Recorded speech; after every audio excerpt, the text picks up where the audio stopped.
तो hello students,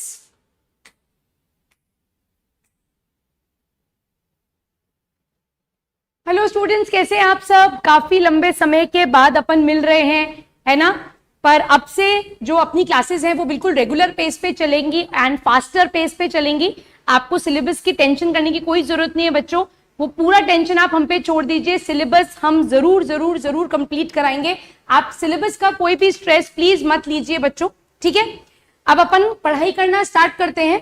अपन ने last topic पढ़ा था ब्लड, और ब्लड के बारे में बेसिक बातें कवर कर ली थी कि what is the formation of blood called as, what is the study of the blood called as, और अपन ने थोड़ा सा डिस्कस कर लिया था about the composition of blood, जिसमें मैंने दो चीजें बताई थी आपको कि उसमें ब्लड का मैट्रिक्स होगा विच इज प्लाज्मा, एंड उसके अंदर सेल्स प्रेजेंट होंगे, those are called as formed elements और they are called as corpuscles. वहां तक अपन सब कुछ पढ़ चुके थे, ठीक है? बिल्कुल बेसिक बात ही करी थी अपन ने,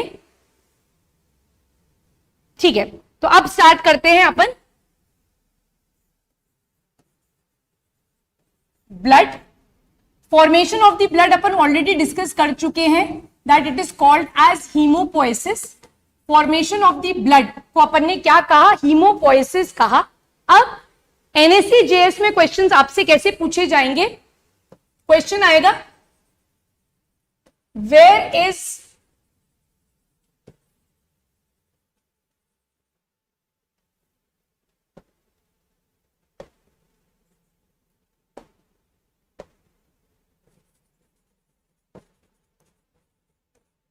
क्वेश्चन आपसे पूछा जाएगा where is blood form, blood का फॉर्मेशन कहां होता है, ठीक है?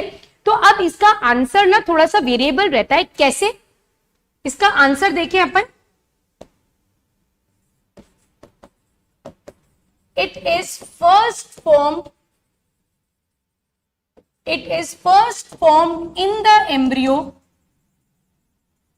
सबसे पहला ब्लड कहां बनेगा? एम्ब्रियो में बनेगा। और कहां बनेगा? एम्ब्रियो के योक सैक में बनेगा। कहां बनेगा? एम्ब्रियो के योक सैक में बनेगा। तो सबसे पहले जो ब्लड का फॉर्मेशन होगा वो कहां होगा? वो एम्ब्रियो के योक सैक में होगा, ठीक है? अब उसके बाद ब्लड का फॉर्मेशन कौन करेगा? Later in intrauterine life.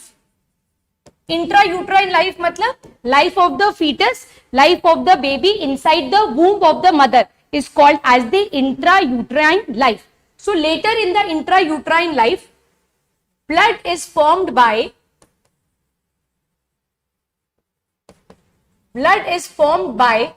the organs like, it is formed by liver, it is formed by spleen, it is formed by thymus, and it is formed by lymph nodes, and by the lymph nodes of fetus. But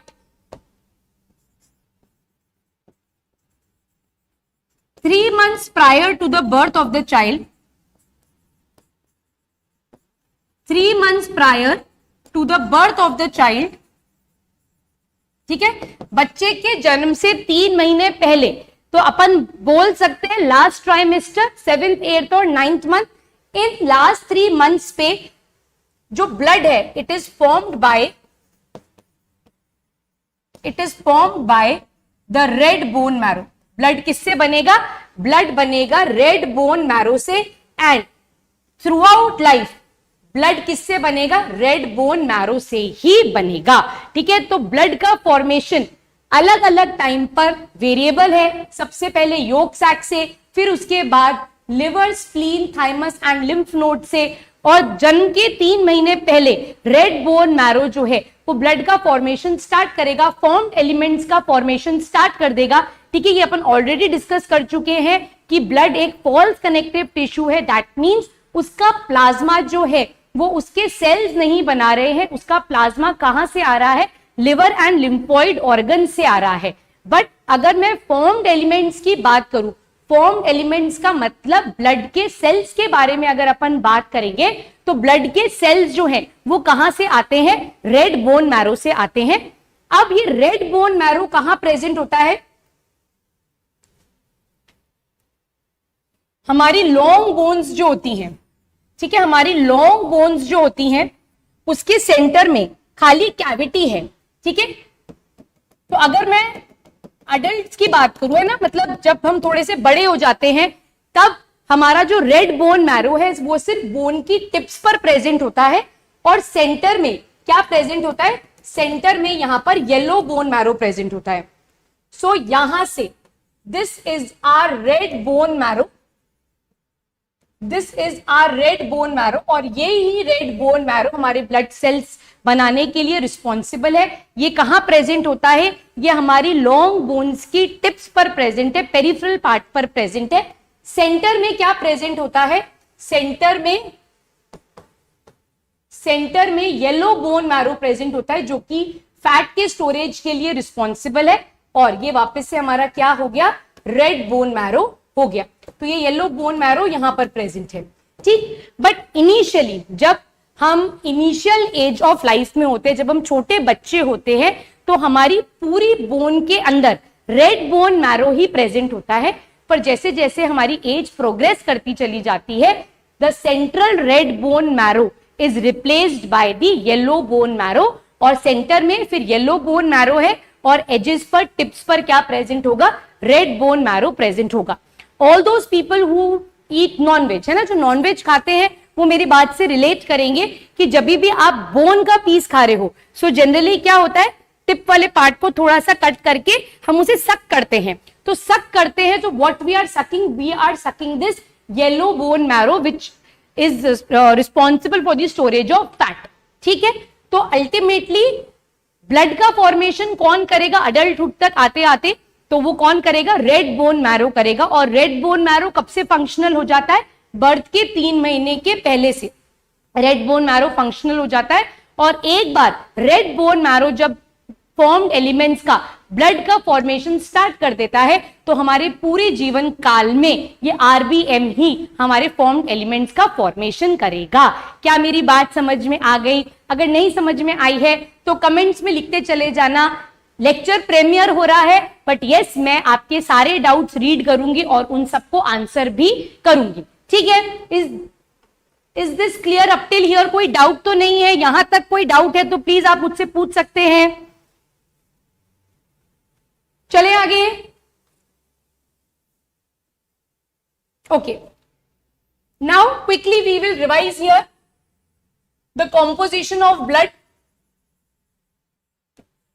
Blood is made up of two components. One is the matrix of the blood and other is the formed elements. NCERT blood cells को formed elements बोलती है, तो हम भी इसको formed elements ही बोलेंगे. The matrix is the liquid part of the blood which is the plasma.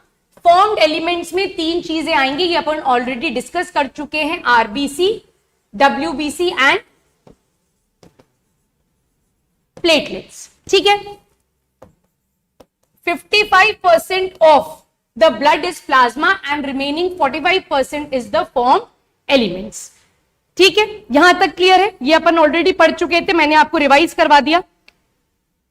आगे चलते हैं। अगर हम ब्लड को सेंट्रीफ्यूज करके देखें, अपन सेल फ्रैक्शनेशन बहुत डिटेल में पढ़ चुके हैं, ठीक है। तो सेल फ्रैक्शनेशन क्या होता है कि सेल के कंटेंट्स को हम एक टेस्ट ट्यूब के अंदर सेंट्रीफ्यूज करते हैं और उसकी डेंसिटी के हिसाब से हम सेल के कंपोनेंट्स को सेपरेट करते चले जाते हैं। एग्जैक्टली ब्लड के कंपोनेंट्स को सेपरेट करने के लिए भी हम एक सेंट्रीफ्यूगेशन टेक्निक को यूज करते हैं और हमको कुछ इस तरह का डिफरेंट पार्ट्स मिलेंगे। सबसे ऊपर हमको क्या मिलेगा? We will get plasma. That means plasma जो है वो ब्लड का सबसे लाइट पार्ट है। सबसे ऊपर आपको क्या मिल रहा है? ये प्लाज्मा मिल रहा है, और जो पार्ट ऊपर हमको मिलता है हम उसको क्या बोलते हैं? सुपरनेटेंट बोलते हैं, ठीक। पेलेट में हमको सबसे बॉटम में हमको क्या मिल रही है? आरबीसी मिल रही है, और सुपरनेटेंट और पेलेट के बीच में आपको क्या मिल रहे हैं? व्हाइट ब्लड सेल्स मिल रहे हैं और प्लेटलेट्स मिल रहे हैं। तो ब्लड को अगर हम सेंट्रीफ्यूगल टेक्निक से सेपरेट करें तो सबसे लाइट कंपोनेंट ऑफ ब्लड का सबसे लाइट कंपोनेंट ऑफ ब्लड क्या होगा? That is the plasma. और सबसे हेवीएस्ट कंपोनेंट कौन सा होगा? आरबीसी होगा। यहां तक बात समझ में आ गई?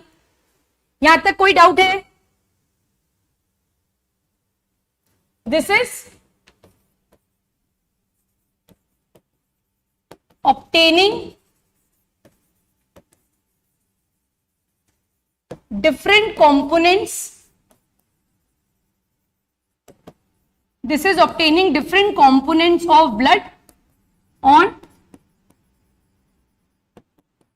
centrifugation. ठीक है. Now we'll start with plasma. So this is what you are seeing is the plasma. ये क्या है? This is plasma. दिखने में ये आम पापड़ लगता है, बट आम पापड़ नहीं है. ये क्या है? ये ब्लड की मैट्रिक्स है, and this matrix of the blood is called as the plasma. ठीक है, नोट्स बनाते चले जाएंगे.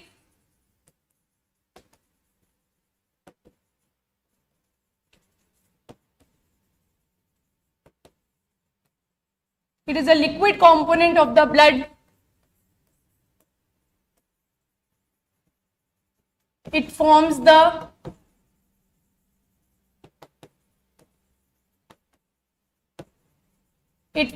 matrix of the blood. It is around 55% of the blood. ठीक है, very important.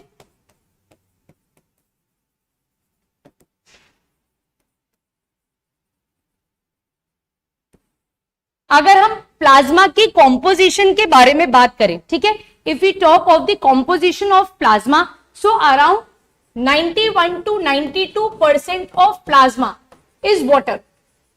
So maximum content of plasma क्या है? सिर्फ और सिर्फ वाटर है. रिमेनिंग 7 to 8% ऑफ प्लाज्मा जो है, that comprises of the solid components. ये क्या कंप्राइज करता है? ये सॉलिड कंपोनेंट्स कंप्राइज करता है. और इस सॉलिड कंपोनेंट में भी सबसे ज्यादा अमाउंट में जो प्रेजेंट है, they are called as the plasma proteins. इनको क्या कहा जाता है? They are called as the plasma proteins. अब प्लाज्मा प्रोटीन्स क्या होते हैं? The proteins that are confined only to the plasma.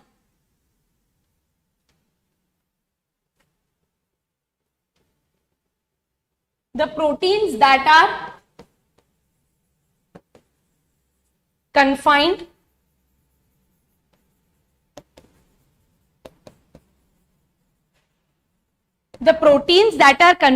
only to the plasma are called as plasma proteins. वो प्रोटीन्स प्लाज्मा के जो सिर्फ और सिर्फ प्लाज्मा में मिलते हैं और किसी भी बॉडी सेल में कहीं पर भी और प्रेजेंट नहीं है, ऐसे प्रोटीन्स को हम प्लाज्मा प्रोटीन्स कहते हैं. इसमें हम मेजर 2 टाइप के प्लाज्मा प्रोटीन्स पढ़ते हैं. आपने नाम भी सुना होगा.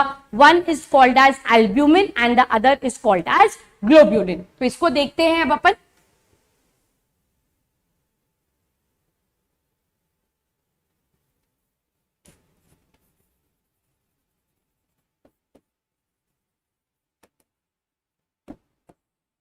तो प्लाज्मा प्रोटीन में सबसे पहले जो अपन देखेंगे, that is albumin. Albumin is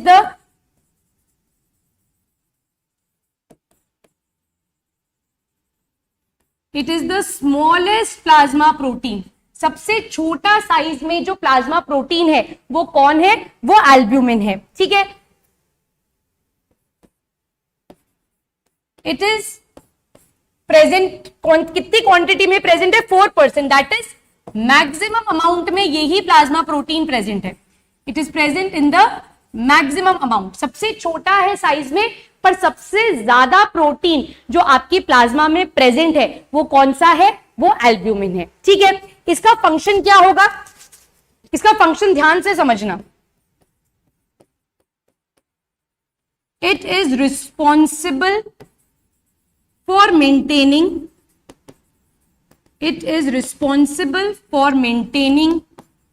PCOP. BCOP stands for blood colloidal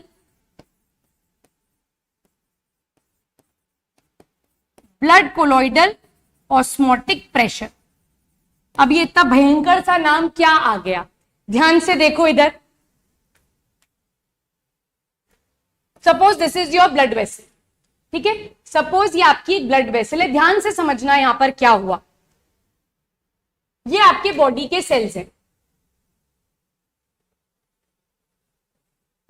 ये आपके बॉडी के सेल्स हैं, ठीक है। अब यहां पर ब्लड है, इस ब्लड के अंदर वाटर है, क्योंकि प्लाज्मा का मैक्सिमम कॉम्पोजिशन जो है वो किसका बना हुआ है, वो वाटर का बना हुआ है। तो मैं नटशेल में ये बात बोल सकती हूं कि ब्लड के अंदर क्या ज्यादा है, वाटर ज्यादा है, क्योंकि 55% of the blood is plasma, और प्लाज्मा का भी 91 से 92% जो है वो क्या है, वाटर है। तो इस ब्लड में क्या ज्यादा है, वाटर ज्यादा है।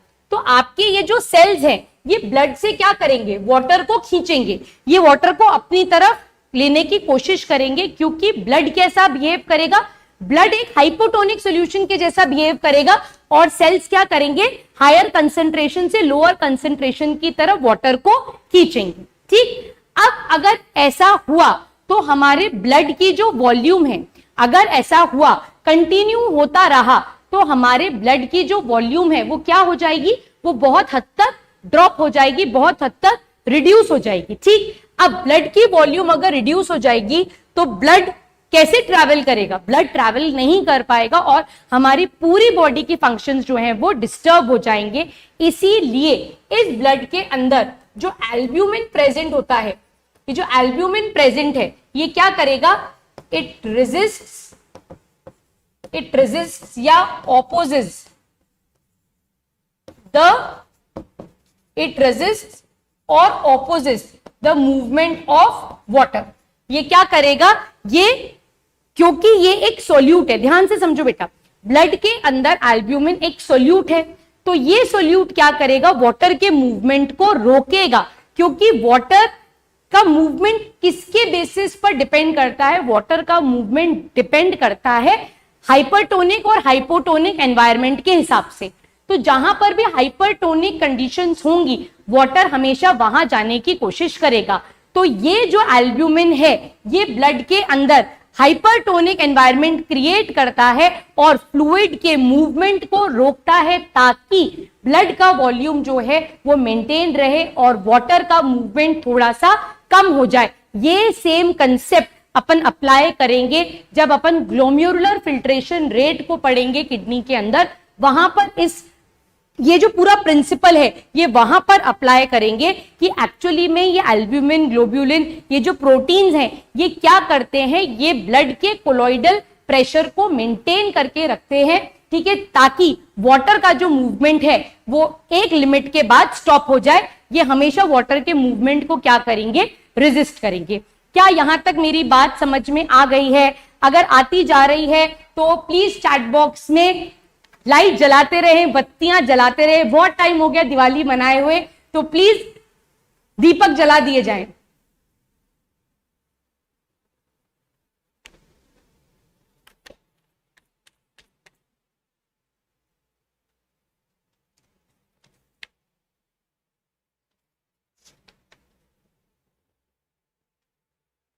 Next,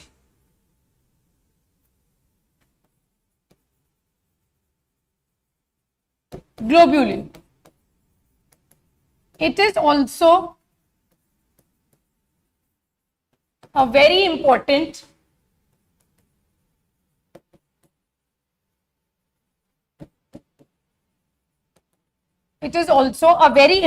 plasma protein. अच्छा, एल्ब्यूमिन को कौन बनाता है, ये इंपॉर्टेंट चीज है। It is synthesized by hepatocytes, liver cells। इसको कौन बना रहा है, हेपेटोसाइट्स बना रहे हैं, लिवर सेल्स बना रहे हैं, ठीक है। ग्लोब्यूलिन को कौन बना रहा है,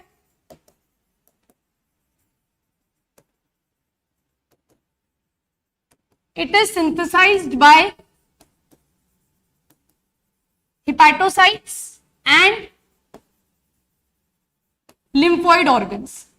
इसको हिपैटोसाइट्स भी बना रहे हैं और साथ साथ में इसको लिम्फोइड ऑर्गन्स भी बना रहे हैं। लिम्फोइड ऑर्गन्स जैसे कि बोन मैरो हो गया, थाइमस हो गया, स्प्लीन हो गया, मैं लिख देती हूं,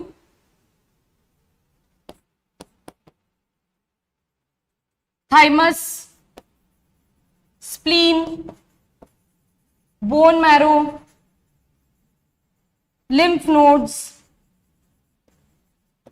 ये दोनों मिलकर बनाते हैं हमारे ग्लोब्यूलिन को। ठीक है,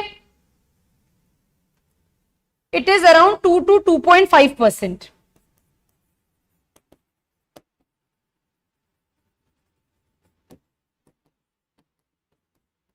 ठीक है, इंपॉर्टेंट चीज एक बार एनएससीजेएस में पूछा था, ratio of albumin to globulin is 2:1। This is important. Albumin और ग्लोब्यूलिन का रेशियो हमारे प्लाज्मा में कितना है? 2:1। दैट मींस एल्ब्यूमिन ग्लोब्यूलिन के कंपैरिजन में दुगनी क्वांटिटी में प्रेजेंट है। So the ratio is around 2:1। यहां तक बात समझ में आ गई? कोई डाउट? सब क्लियर है?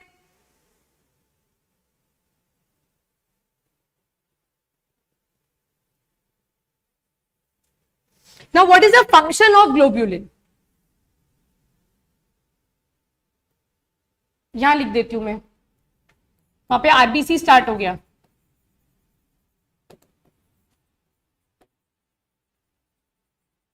फंक्शन ऑफ ग्लोब्यूलिन, इसके दो फंक्शन हैं। ये ट्रांसपोर्टेशन में मदद करता है और ये बॉडी की डिफेंस मैकेनिज्म में हेल्प करेगा।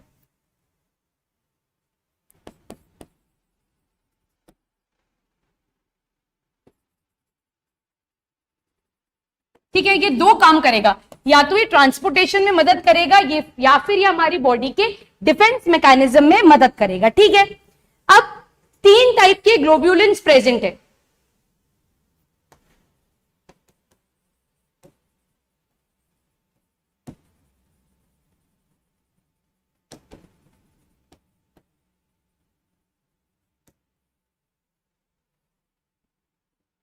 Three types of globulins are present. They are alpha globulin, beta globulin,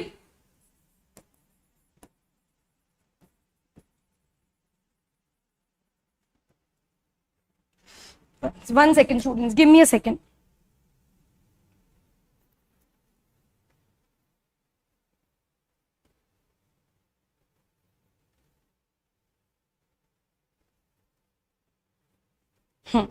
Alpha globulin, beta globulin और gamma globulin.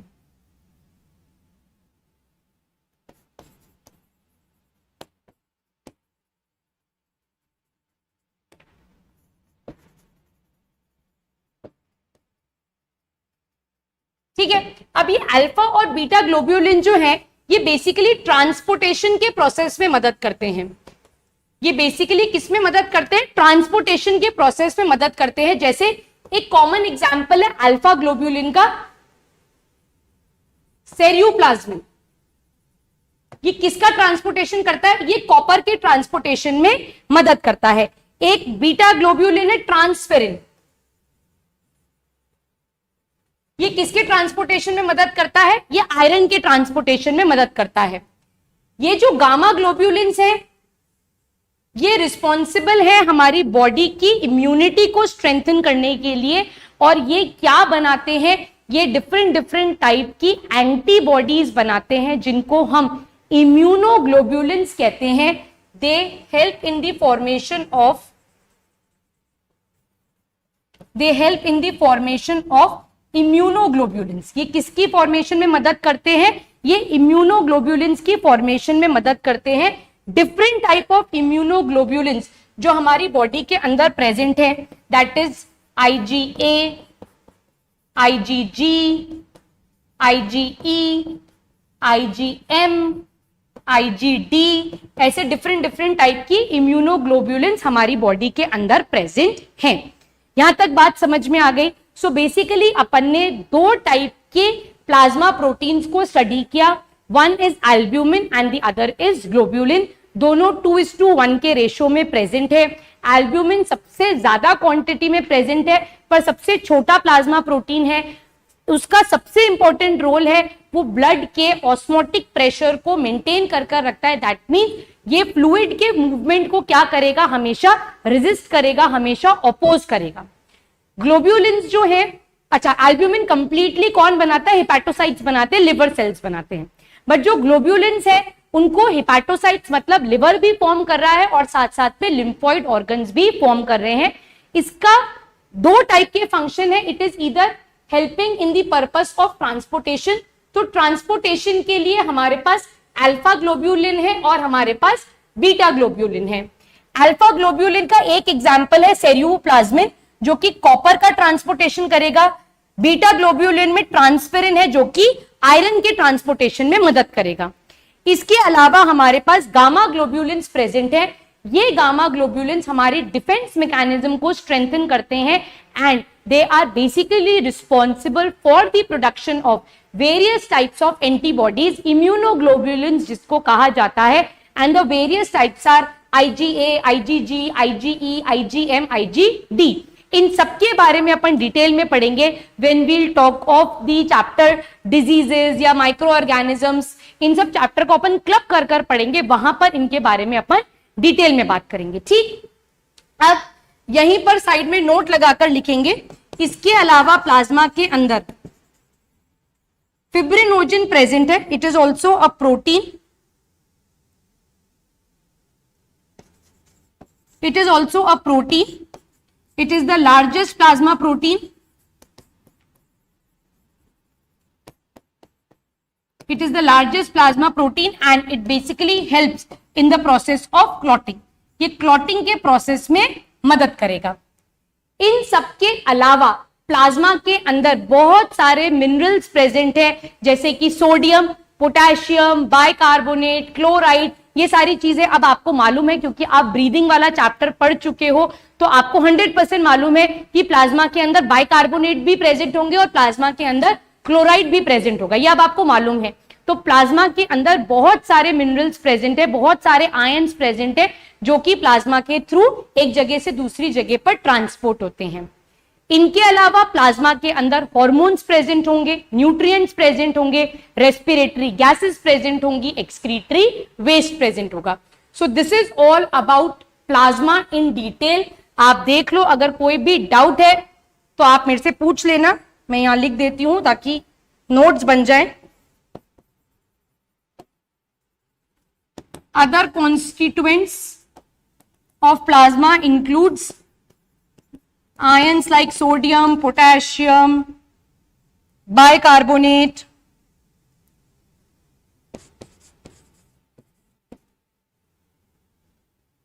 chloride. It also consists of nutrients. It also consists of hormones, excretory waste,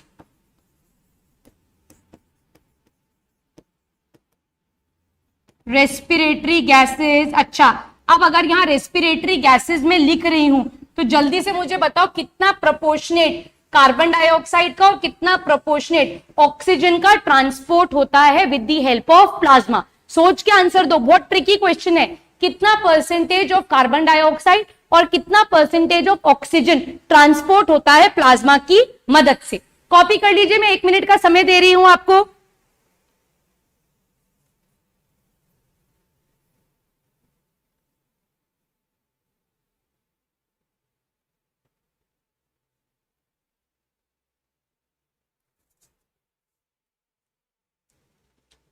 चले आगे।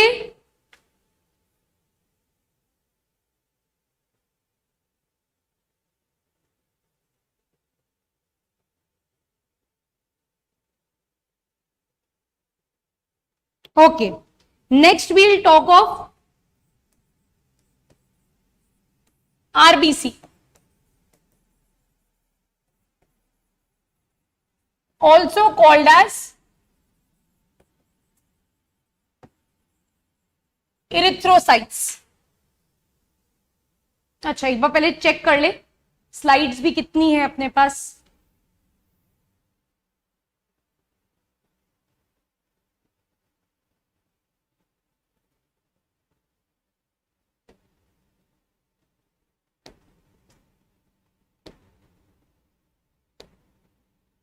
Slides कम नहीं पढ़नी चाहिए, चाहे कुछ भी हो जाए।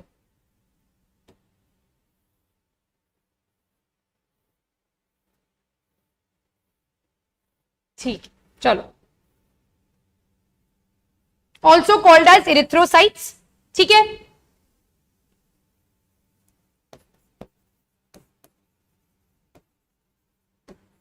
The process of formation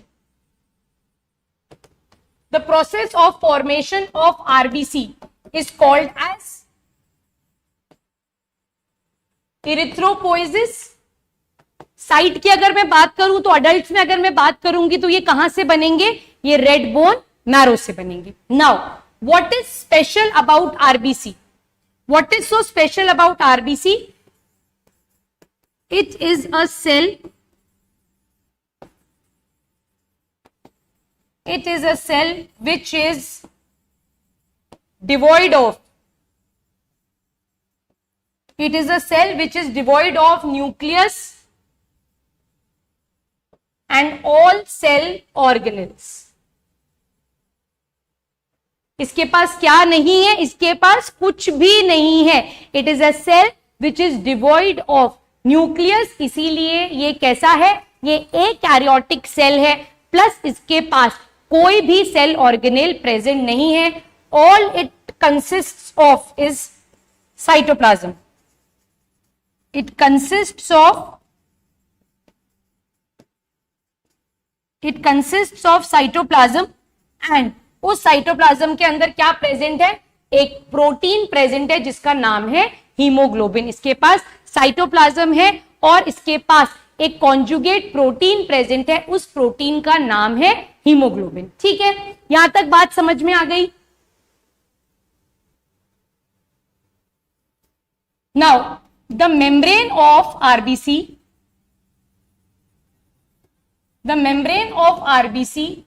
is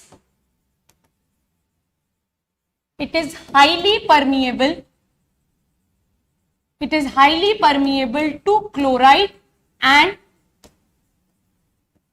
bicarbonate ions, but it is impermeable to sodium and potassium ions। RBC की प्लाज्मा मेम्ब्रेन की एक खास बात है that it shows high permeability for chloride and bicarbonate. इसका रीजन अब मुझे देने की जरूरत नहीं है, इसको अपन बहुत डिटेल में ऑलरेडी पढ़ चुके हैं। तो आरबीसी की जो मेम्ब्रेन है that is permeable to chloride and bicarbonate, but it is not permeable to sodium and potassium ions. And ऐसी मेम्ब्रेन को या इस फिनोमिना को आप डोनेंस फिनोमिना बोलते हैं, and this membrane is called as Donnan's membrane. इसको क्या कहा जाता है? इसको डोनेंस मेम्ब्रेन कहा जाता है।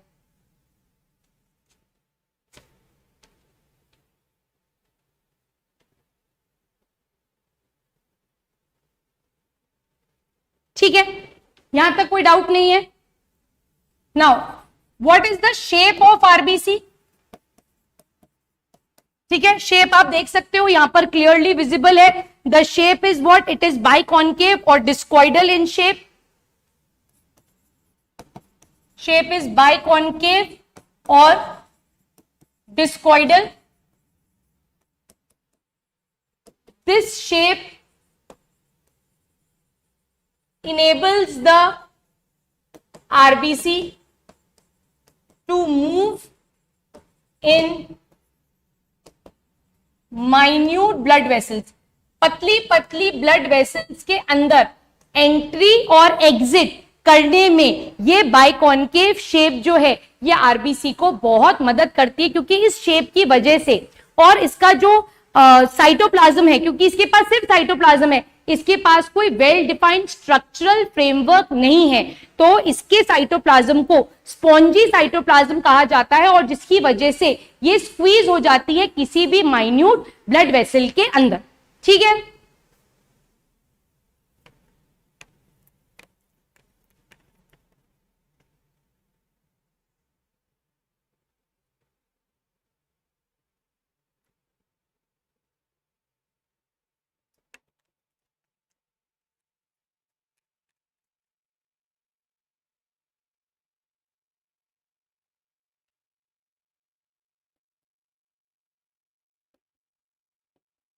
Count of RBC. आरबीसी का काउंट मेल फीमेल्स में वेरिएबल होता है, मेल का काउंट हमेशा फीमेल के काउंट से ज्यादा होगा। तो अगर अपन देखें तो फीमेल्स में रफली 4 to 4.5 मिलियन आरबीसी प्रेजेंट होंगी पर मिलीमीटर क्यूब ऑफ ब्लड। वहीं मेल्स में ये काउंट 5 to 5.5 मिलियंस पर मिलीमीटर क्यूब ऑफ ब्लड होगा। तो आप सोचो 1 मिलीमीटर क्यूब ऑफ ब्लड के अंदर मिलियंस में आरबीसी प्रेजेंट है। आप सब आईओक्यूएम का एग्जाम देकर आए हो, तो एक सिंपल सा मैथ्स का सवाल मैं भी आपको दूंगी कि अगर 1 मिलीमीटर क्यूब ऑफ ब्लड में 4 मिलियन आरबीसी है, आपके पास 5 लीटर ब्लड है, तो कितनी आरबीसी होगी कैलकुलेट कर कमेंट बॉक्स में मुझे इसका आंसर जरूर देना। ठीक है, वो ऐसे होता है ना, मेरी भैया की शादी में जलूल आना, तो मैं भी आपको यही बोल रही हूं, मेरे इस सवाल का आंसर कमेंट बॉक्स में मुझे जलूल देना भूलना मत कि अगर 1 मिलीमीटर क्यूब ऑफ ब्लड में 4 मिलियन आरबीसी है और आपके पास टोटल 5 लीटर ब्लड है, तो आपके पास टोटल कितनी आरबीसी है आपके पूरे ब्लड के अंदर। ठीक है, यहां तक क्लियर है बात? 1 second students, 1 second.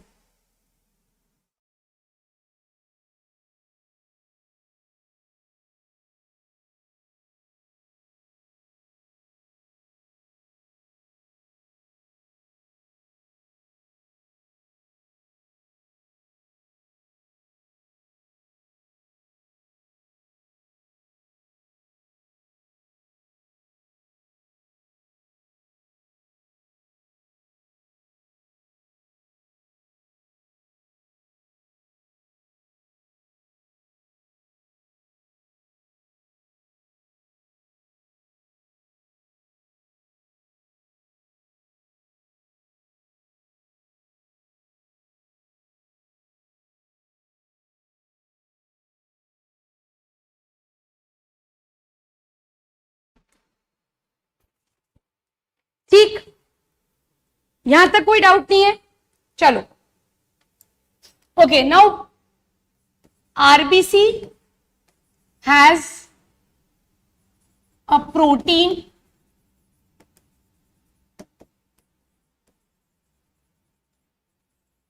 Which is called as haemoglobin. ठीक है, इस हीमोग्लोबिन को मैक्सिमम एडजस्ट करने के लिए ज्यादा से ज्यादा हीमोग्लोबिन आरबीसी के अंदर आए, इसीलिए आरबीसी के पास ना तो न्यूक्लियस है और ना ही उसके पास कोई भी सेल ऑर्गेनेल प्रेजेंट है। नाउ हीमोग्लोबिन को अगर स्टडी करें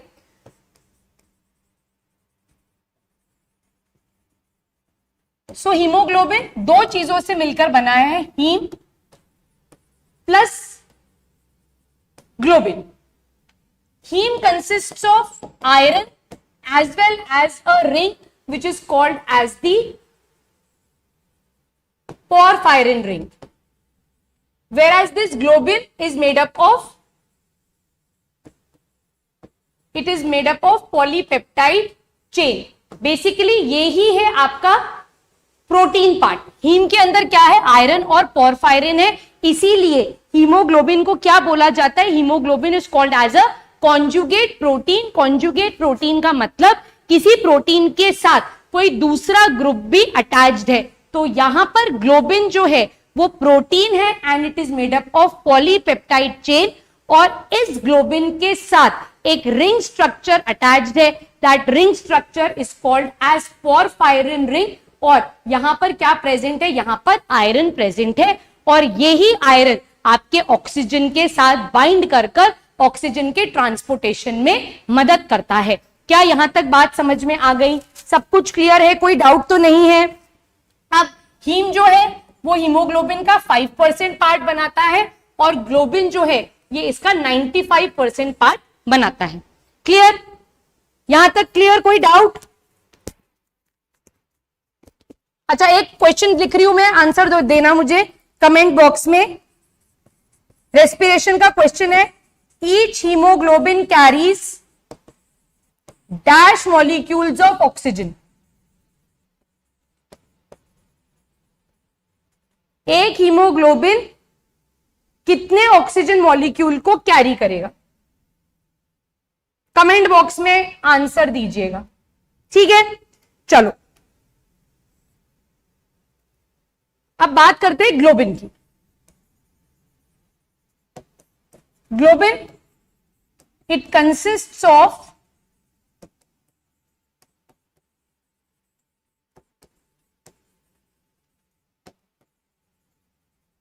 पॉलीपेप्टाइड चेन। अब हमारा हीमोग्लोबिन जो है वो 3 टाइप्स का हो सकता है।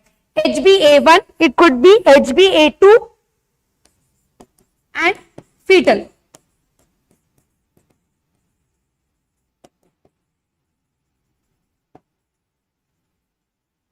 हमारा हीमोग्लोबिन जो है वो HbA1 टाइप का हो सकता है, HbA2 टाइप का हो सकता है और फीटल हीमोग्लोबिन। फीटल हीमोग्लोबिन जो है वो इंट्रायूट्राइन लाइफ में प्रेजेंट है और जैसे जैसे बच्चे का डेवलपमेंट होता चला जाता है ये फीटल हीमोग्लोबिन जो है वो HbA1 या HbA2 दोनों में से किसी में भी एक में कन्वर्ट हो जाएगा। ठीक है, अब यहां पर जो आपका HbA1 है इसके पास 2 अल्फा प्लस 2 बीटा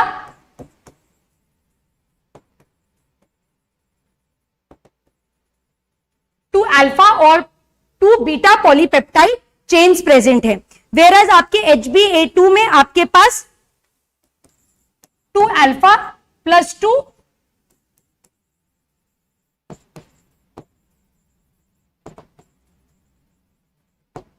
ठीक है, तो ये दोनों जो है ये आपके अडल्ट फॉर्म ऑफ हीमोग्लोबिन है। ये आपके अडल्ट फॉर्म ऑफ हीमोग्लोबिन है। HbA1 में 2 अल्फा और 2 बीटा चेन प्रेजेंट है। HbA2 में 2 alpha plus 2 delta chain present है। वेराज फीटल में 2 अल्फा प्लस 2 गामा। ठीक है, एक सेकेंड, मैंने ये इसका सिंबल ठीक कर लो।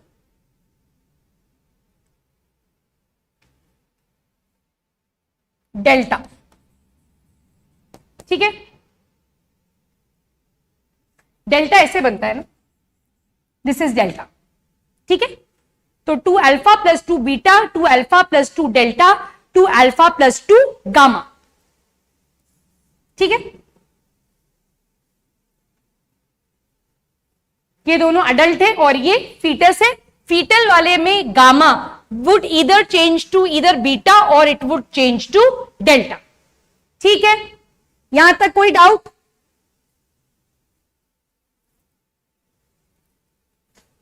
चलो, अब इतना पढ़ने के बाद देखते हैं आरबीसी का काउंट अगर डिक्रीज हो जाए तो क्या होगा, या आरबीसी का काउंट अगर इंक्रीज हो जाए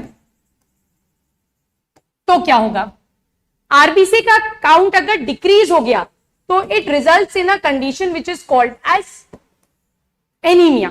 आरबीसी का काउंट अगर घट रहा है या फिर अगर अपन ऐसे भी बोले कि आरबीसी में अगर हीमोग्लोबिन का काउंट अगर घट गया है, so it results in a disorder which is called as anaemia. Anaemia के केस में क्या होगा, आपके पास ऑक्सीजन का जितना एफिशिएंट डिस्ट्रीब्यूशन होना चाहिए था उतना एफिशिएंट डिस्ट्रीब्यूशन नहीं होगा। तो ऑक्सीजन अगर हमारे बॉडी सेल्स तक नहीं पहुंचेगा तो ग्लूकोज का ऑक्सीडेशन क्या हो जाएगा, स्टॉप हो जाएगा। ग्लूकोज का ऑक्सीडेशन नहीं हो पाएगा और अगर ग्लूकोज का ऑक्सीडेशन नहीं हुआ तो तो फिर क्या प्रॉब्लम होगी, आपकी बॉडी के अंदर एनर्जी नहीं बनेगी। तो जितने भी पेशेंट्स जिनको अनीमिया होता है, खून की कमी जिसको अपन नॉर्मल लैंग्वेज में बोलते हैं, तो उस खून की कमी से उनकी बॉडी के अंदर हमेशा क्या होगी, उनकी बॉडी के अंदर हमेशा थकान थकान फील होगी, क्योंकि उनकी बॉडी के अंदर प्रॉपर अमाउंट में एनर्जी का प्रोडक्शन नहीं हो रहा। अब इस अनीमिया के बहुत सारे कॉजेज हैं। It could be due to the deficiency of iron, it could be due to the deficiency of vitamin B12 and there are many other factors जिसकी वजह से अनीमिया हो जाता है। इन सबको अपन डिटेल में देखेंगे जब अपन डिजीज चैप्टर के बारे में बात करेंगे, ठीक है। तो अगर आयरन की डेफिशिएंसी से अनीमिया हो रहा है तो आप उसको बोलते हो आयरन डेफिशिएंसी अनीमिया। अगर विटामिन B12 की डेफिशिएंसी से हो रहा है तो हम उसको बोलते हैं मेगालोब्लास्टिक एनीमिया। और ऐसे बहुत सारे एनीमिया की वेराइटीज है। अगर आप नीट एस्पिरेंट हो और आप मेडिकल कॉलेज में जाकर पढ़ोगे तो आपको बहुत सारे, एक पूरा चैप्टर है एनीमिया के ऊपर। So there are many reasons due to which your RBC count और your haemoglobin count could be reduced, जिसमें से वन रीजन इज आयरन की deficiency and the other reason is vitamin B12 की deficiency. Vitamin B12 deficiency. अब ये vitamin B12 हमको क्यों चाहिए होता है? It is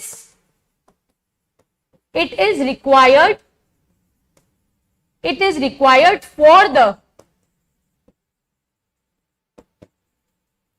the maturation of RBC. RBC जब हमारे बोन मैरो में बन रहा होता है तो it crosses various stages, various steps, ठीक है। 6 से 7 स्टेजेस में आरबीसी बनती है। तो जब फाइनल स्टेप जो है जिसमें आरबीसी अपना न्यूक्लियस लूज करता है, अपना सेल ऑर्गेनेल्स लूज करता है, अपनी शेप को चेंज करता है, उस पूरे ट्रांसफॉर्मेशन के प्रोसेस में आपको B12 चाहिए।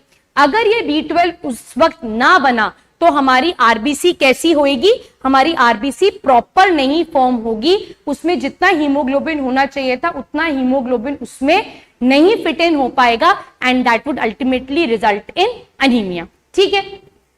अब अगर आरबीसी का काउंट इंक्रीज होता है, अगर आरबीसी का काउंट इंक्रीज होता है so that condition is called as polycythemia. इसको क्या कहा जाता है? पॉलीसाइथीमिया कहा जाता है। एंड अपन ऑलरेडी डिस्कस कर चुके हैं breathing and exchange of gas में।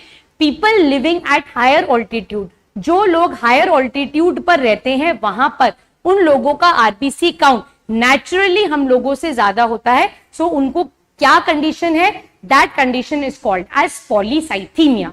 अब आरबीसी का काउंट अगर ट्रिमेंडसली बढ़ जाए, मतलब अगर मैं मानूं कि 5 मिलियन आरबीसी अपन लेकर चल रहे हैं पर मिलीमीटर क्यूब ऑफ ब्लड में, तो पॉलीसाइथीमिया में 6.5, पर अगर ये काउंट 6.5 को भी एक्सीड कर बहुत ज्यादा अनकंट्रोल्ड मैनर में ज्यादा हो जाएगा तो उस कंडीशन को अपन क्या बोलेंगे? That condition is now called as cancerous condition. इसको हम क्या बोलेंगे? कैंसर बोलेंगे, ठीक है। बट आरबीसी की वजह से ब्लड कैंसर उतना कॉमन नहीं है। जनरली जो ब्लड कैंसर है वो इंक्रीज WBC की वजह से होता है। बट यस, अगर आरबीसी का भी काउंट एक लिमिट के बियॉन्ड तक बढ़ जाएगा तो आप उसको क्या बोलोगे? That would be term as cancer, ठीक। Okay, now as RBC lacks nucleus, so it undergoes a process which is called as programmed cell death, ठीक है, प्रोग्राम सेल डेथ। और आरबीसी जब सर्कुलेशन में जाती है तो almost on an average 120 days के बाद आरबीसी दम तोड़ देती है, आरबीसी खत्म हो जाती है।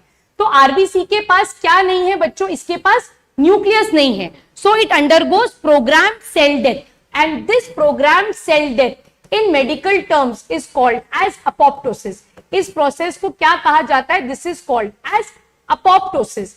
अपोप्टोसिस का मतलब होता है ऐसे सेल जो कि अपने आप ही एक लिमिटेड टाइम पीरियड के बाद मर जाएंगे, ऐसे सेल्स को हम प्रोग्राम सेल डेथ के प्रोसेस का पार्ट मानते हैं। जैसे sperms after they are release from the body, they will die after say around 24 to 48 hours.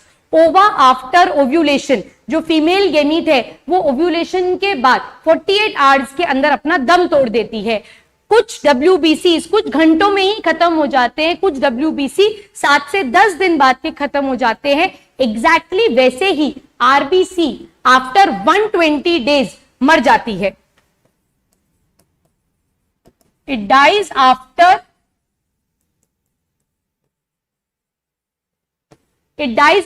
120 days, ठीक है। And this program cell death, जिसमें सेल अपने आप एक स्पेसिफिक ड्यूरेशन के बाद मर जाता है, ऐसे प्रोग्राम सेल डेथ को हम मेडिकल टर्म्स में, टेक्निकल टर्म्स में क्या कहते हैं? It is called as apoptosis. तो RBC भी जो है वो आफ्टर 120 डेज मर जाती है।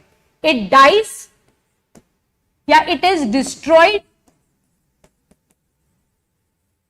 it is destroyed in the spleen,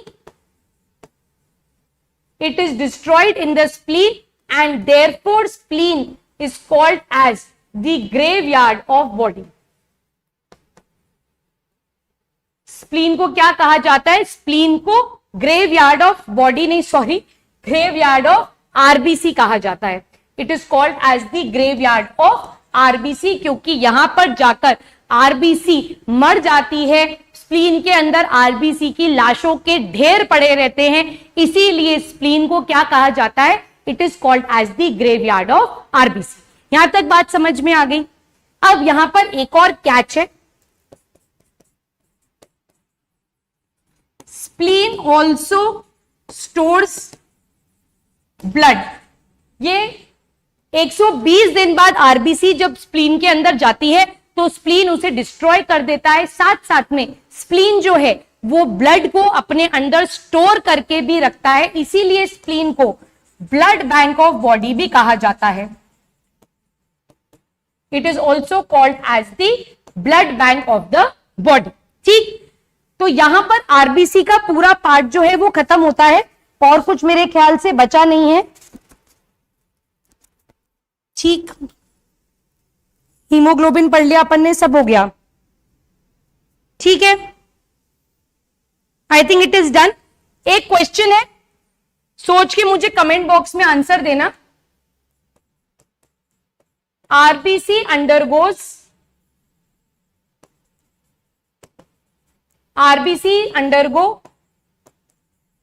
which type of respiration? पहला, होता भी है या नहीं होता? RBC के अंदर रेस्पिरेशन होता भी है या नहीं होता? और अगर होता है तो कौन से टाइप का होता है? सोच के बताओ, एरोबिक या एनएरोबिक? सोच के बताना कमेंट बॉक्स में। पहला सवाल, क्या RBC के अंदर रेस्पिरेशन होता है, हाँ या ना? और अगर आपका जवाब हाँ है तो फिर एरोबिक होता है या एनएरोबिक होता है? ये जवाब आप मुझे सोचकर कमेंट बॉक्स में बताना, ठीक है।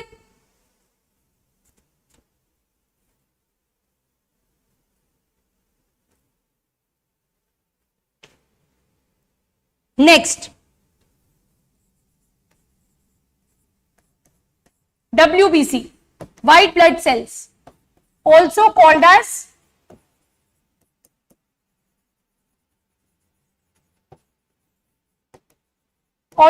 as thrombocytes.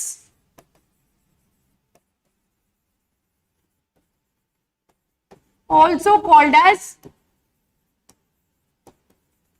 soldiers of the body.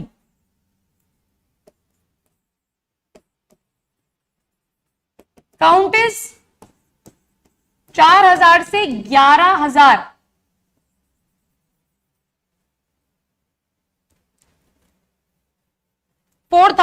to 11,000 पर मिलीमीटर क्यूब ऑफ ब्लड। देख रहे हो कितनी ना इंसाफी है।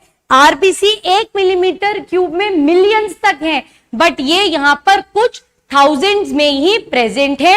And they are called as the soldiers of the body. इनको सोल्जर्स ऑफ द बॉडी क्यों कहा जाता है? बिकॉज ये हमारे बॉडी के डिफेंस मैकेनिज्म के लिए बहुत इंपॉर्टेंट रोल प्ले करते हैं।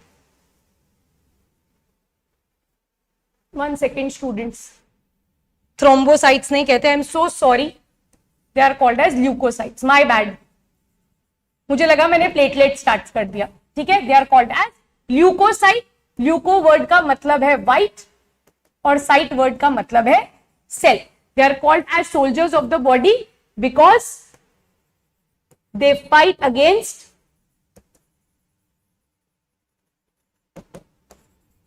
all infections. ठीक, now the WBCs are या leukocytes are of 2 types.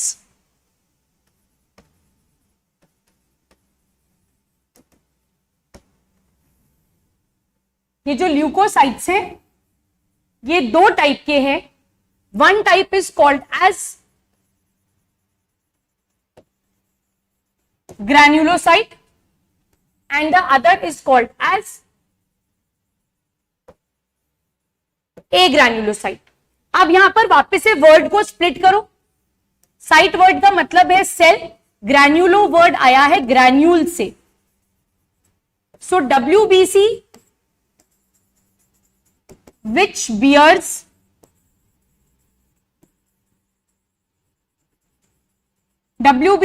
bears granules in the cytoplasm, ऐसी WBC जिसके साइटोप्लाज्म के अंदर ग्रैन्यूल्स प्रेजेंट है, ऐसी WBC को हम ग्रैन्युलोसाइट बोलेंगे। और यहां पर साइट वर्ड का मतलब सेल, ग्रैन्युलो वर्ड का मतलब है ग्रैन्यूल्स और ए का मतलब है without. So the WBC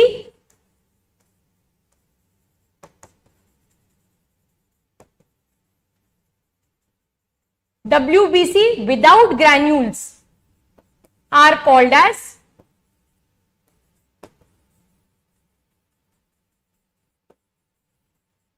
WBC without the granules are called as agranulocyte। ठीक है, ग्रैन्युलोसाइट्स जो है वो 3 टाइप के होते हैं।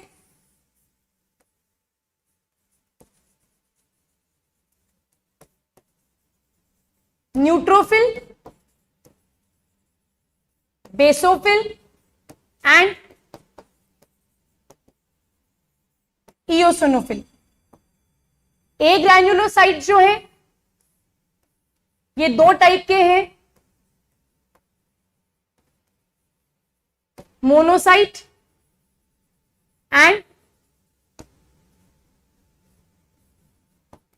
लिम्फोसाइट। ठीक है, so this is the classification. अगर आपने कभी अपनी ब्लड रिपोर्ट देखी है, ब्लड रिपोर्ट अगर आपने कभी करवाई है, तो आपकी ब्लड रिपोर्ट के ऊपर ऐसा लिखा हुआ आता है, हेमाटोलॉजिकल रिपोर्ट, ऐसा लिखा हुआ आएगा। सबसे पहले आपका आरबीसी काउंट होगा, उसके बाद आपका हीमोग्लोबिन काउंट होगा, उसके बाद डब्ल्यूबीसी होगा, और डब्ल्यूबीसी के तुरंत नीचे यहां पर लिखा हुआ रहता है डीएलसी। डीएलसी का फुल फॉर्म होता है बच्चों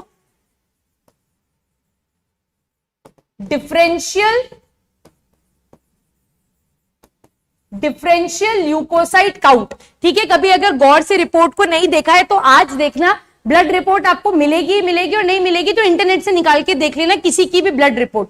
ठीक, उस डीएलसी के नीचे हमेशा आपको ऐसा लिखा हुआ मिलेगा, न्यूट्रोफिल, बेसोफिल, इओसिनोफिल, मोनोसाइट और लिम्फोसाइट। ठीक है, तो डब्ल्यूबीसी की पर्टिकुलर सेल्स को अगर अपन काउंट कर रहे हैं कि कितने ए ग्रैन्युलोसाइट है, कितने ग्रैन्युलोसाइट है, ठीक है, that count is called as differential leucocyte count, जिसको प्यार से हम क्या बोलते हैं, जिसको प्यार से हम डीएलसी बोलते हैं। यहां तक बात समझ में आ गई? कोई दिक्कत? यहां तक कोई दिक्कत? ठीक है, एक एक के फंक्शन को डिटेल में देखेंगे, पहले एक बार समझो। If WBC count is increased, it is called as leukocytosis. If WBC count is decreased, it is called as leukopenia.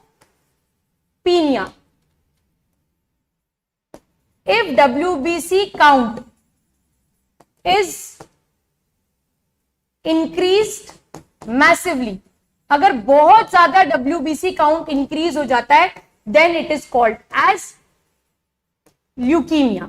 अब ल्यूकोसाइटोसिस, अगर आपने कोई ब्लड रिपोर्ट देखी है, ठीक है, तो नॉर्मल अपर लिमिट आपकी WBC की 11,000 है, ठीक, बट ये काउंट अगर इंक्रीज होकर 12,000, 12,500, 13,000 तक पहुंच गया, तो आप उस कंडीशन को क्या बोलोगे? That is called as leucocytosis. इस केस में क्या होगा? This leucocytosis is an indication of infection in the body.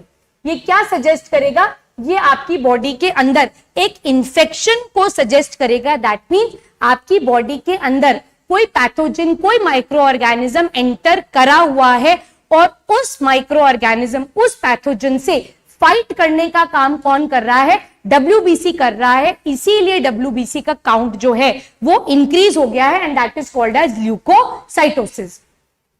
If the WBC count is reduced, it is called as leucopenia.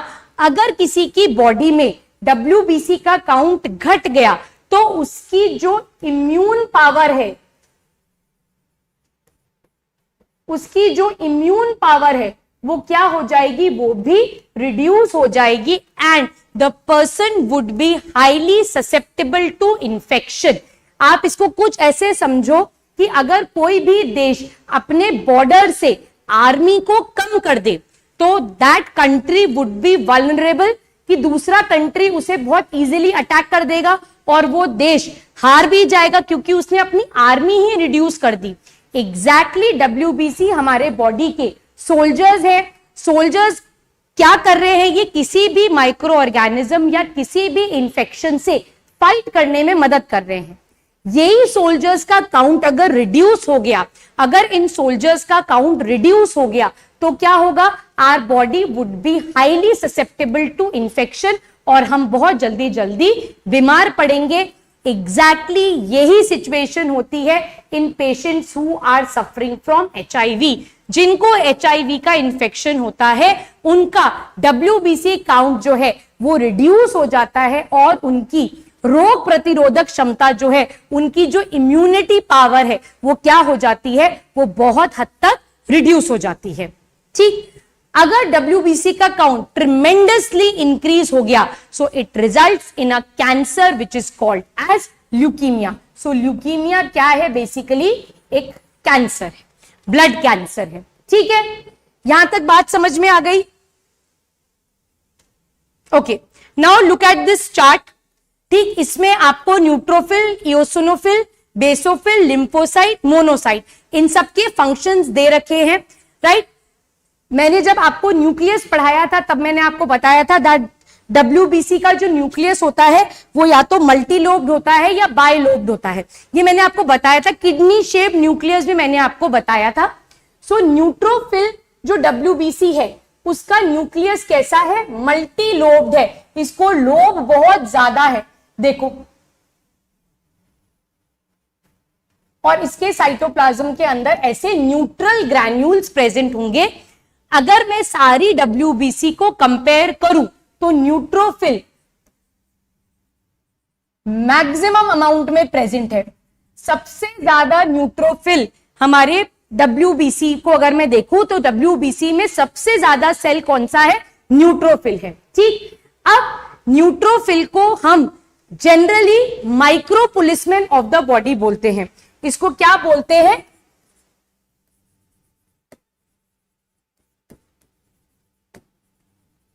It is called as the micro policeman of the body. ठीक, जैसे अगर किसी country के अंदर दंगा हो गया है ना, लड़ाई वड़ाई हो गई, या फिर आप ऐसे समझो आप स्कूल गोइंग हो तो आपके दो फ्रेंड्स के बीच में लड़ाई हो गई और बहुत लड़ाई हो गई, ठीक। अब जब लड़ाई होगी तो बहुत सारे दर्शक आ जाएंगे, है ना, लड़ाई को एंजॉय करेंगे।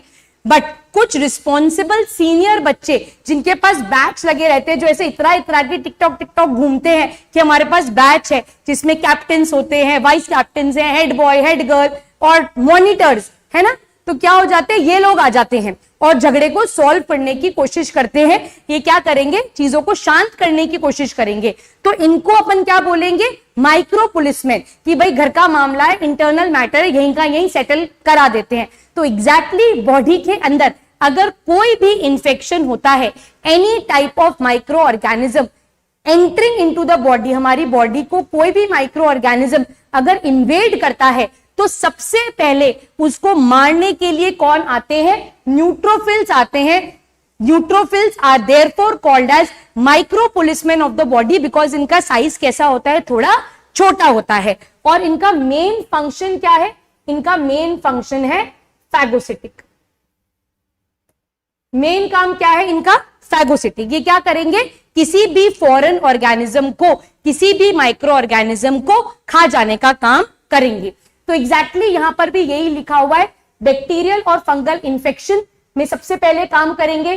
They are the most common first responders to any microbial infection. Body के अंदर अगर थोड़ी सी भी कोई सी भी गड़बड़ी अगर होती है तो सबसे पहले आने वाले, सबसे पहले शहीद होने वाले WBC कौन से होंगे, न्यूट्रोफिल होंगे। ये आपके वो क्लास मॉनिटर्स हैं, ये आपके वो ऑफिस बेयरर्स हैं जो इनिशियली झगड़ा सुलझाने की कोशिश करते हैं, जिनके पास छोटी पावर प्रेजेंट है, ठीक। इसके बाद आते हैं इयोसिनोफिल। इस इयोसिनोफिल को हम एसिडोफिल्स भी बोलते हैं प्यार से। इनके ग्रैन्यूल्स कैसे हैं, ये एसिडिक डाइसिस्टेन होते हैं।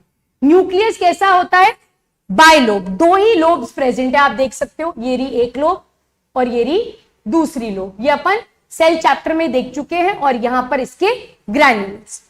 अब आपकी बॉडी में कभी भी कोई पैरासिटिक इंफेक्शन हुआ है, कोई भी एलर्जिक कंडीशन हो गई है, तो सबसे पहले काम करने वाले WBC कौन से होंगे, एसिडोफिल्स होंगे, ठीक। फिर आते हैं बेसोफिल्स। इनका न्यूक्लियस या तो बाइलोब्ड होगा या ट्राइलोब्ड होगा। They are also responsible for allergic responses. और इस एलर्जिक रिस्पॉन्स में ये क्या प्रोड्यूस करते हैं, ये प्रोड्यूस करते हैं हिस्टामिन, ये प्रोड्यूस करते हैं सेरोटोनिन, ठीक है। हिस्टामिन क्या करेगा, वेसो डायलेशन करेगा, ब्लड वेसल्स को एक्सपैंड करेगा, वेराज सेरोटोनिन जो है वो क्या करेगा, ब्लड वेसल्स को कंस्ट्रिक्ट करेगा। ये पूरी चीज में आपको जब डाइजेशन वाला चैप्टर पढ़ाया था तब वहां पर लिखवा चुकी हूं। हिस्टामिन और सेरोटोनिन को रिलीज करने का काम करता है बेसोफिल, ठीक। लिम्फोसाइट और मोनोसाइट ये दोनों जो हैं ये आपके ए ग्रैन्युलोसाइट है, मतलब इनके साइटोप्लाज्म के अंदर ग्रैन्यूल्स प्रेजेंट नहीं होते, ठीक है। अब इसमें सबसे पहले अपन बात करेंगे मोनोसाइट के बारे में। अब मोनोसाइट जो है ये क्या है, they are called as the macro policeman of the body. They are called as the macro policeman of the body. झगड़ा हो गया दो बच्चों के बीच में, वही कहानी आगे चलेगी, है ना। मॉनिटर से, हेड बॉय, इन सबसे झगड़ा खत्म नहीं हो रहा, बढ़ता चला जा रहा है। उन दो बच्चों के ग्रुप भी आ गए, अब सब आपस में लड़ रहे हैं। तो मॉनिटर्स की और कैप्टन वाइस कैप्टन की बस की नहीं रही, तो वो किसको बुला के लाएगा, वो प्रिंसिपल को बुलाकर लाएगा।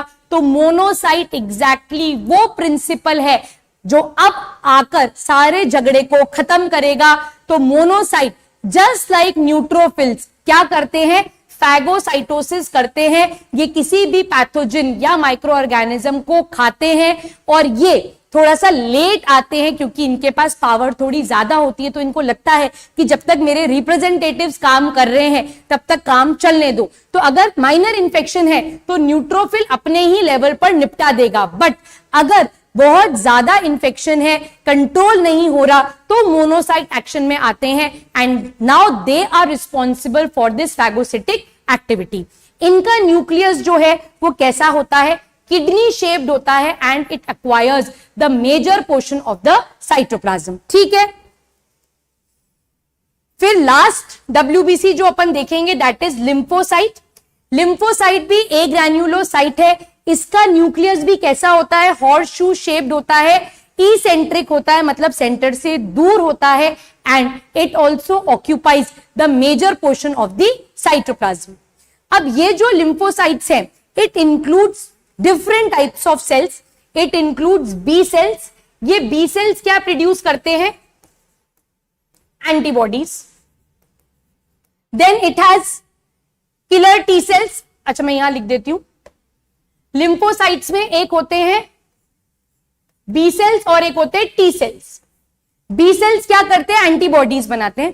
टी सेल्स जो होते हैं इसमें हेल्पर टी सेल्स होते हैं, किलर टी सेल्स होते हैं, और यहां पर सप्रेसर टी सेल्स होते हैं। किलर टी सेल्स जो होते हैं ये डायरेक्टली किसी भी माइक्रो ऑर्गेनिज्म को किल करने का काम करते हैं।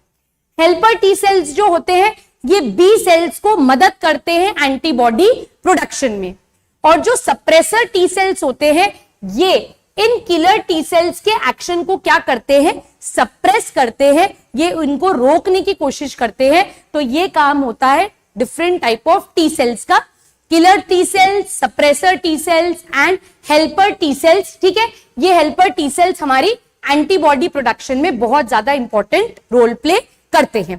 ठीक है,